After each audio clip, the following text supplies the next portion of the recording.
어제 북한을 향해 공개적으로 회동을 제안한 스티븐 비건 미 국무부 대북정책특별대표가 북한의 답변을 기다리면서 마지막 날 일정을 진행하고 있습니다. 네, 하지만 아직까지 북한의 응답은 없는 것으로 알려졌습니다. 네, 취재기자 연결합니다. 장하영 기자. 네, 외교부입니다. 자, 비건 대표, 오늘 오후에 출국할 예정이죠?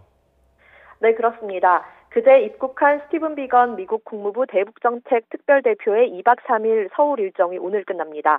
비건 대표는 오늘 오후 4시쯤 일본으로 가는 비행기에 탑승할 예정입니다.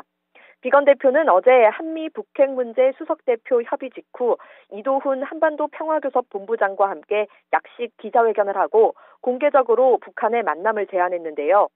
우리가 여기에 있다. 그리고 당신은 어떻게 나에게 접촉할지 알고 있다면서 북한의 카운터파트를 향해 회담장으로 나오라고 촉구했습니다.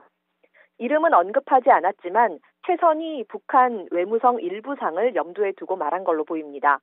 하지만 아직 북한 쪽에서 답이 오지는 않은 걸로 알려졌습니다. 또 비건 대표의 약식 회견에 대한 북한의 공개적인 담화나 보도도 전혀 내놓지 않은 채 침묵을 지키고 있습니다. 비건 대표는 북한의 응답을 기다리면서 오늘 예정된 일정을 소화하고 있는데요. 아침 일찍 묵고 있는 서울의 호텔을 떠나 해리 해리스 주한 미국 대사를 만나고 정부 관계기관을 방문하는 등 일정을 진행하고 있는 걸로 알려졌습니다. 오후에는 한 대학에서 비공개 강연을 하는 것 외에는 일정을 비워두고 있는 걸로 전해집니다. 네, 북한이 정한 연말 시한 이제 얼마 남지 않았는데 비건 대표는 시한이 없다라고 얘기를 하긴 했지만 그래도 양국의 어떤 접촉이 될 수 있는 이런 가능성 점점 낮아지고 있다고 봐야 될까요? 네, 어제 비건 대표가 약식 회견에서 연말 시한은 없다고 밝혔지만 서울까지 와서 다시 만나자고 제안한 점 등을 살펴보면 북한의 연말 시한 주장을 의식한 걸로 보입니다. 또 실천 가능한 조치와 유연성을 갖춘 창의적인 방안을 통해 균형 잡힌 합의에 이를 준비가 됐다고 말한 부분은 북한이 원하는 단계적 접근을 받아들일 수 있다는 점에서 일종의 태도 변화라고 할 수 있습니다.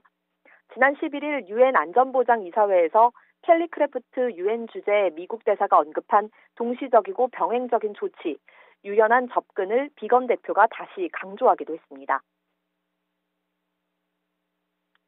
We have offered any number of creative ways to proceed with feasible steps and flexibility in our negotiations to reach balanced agreements that meet the objectives of both sides.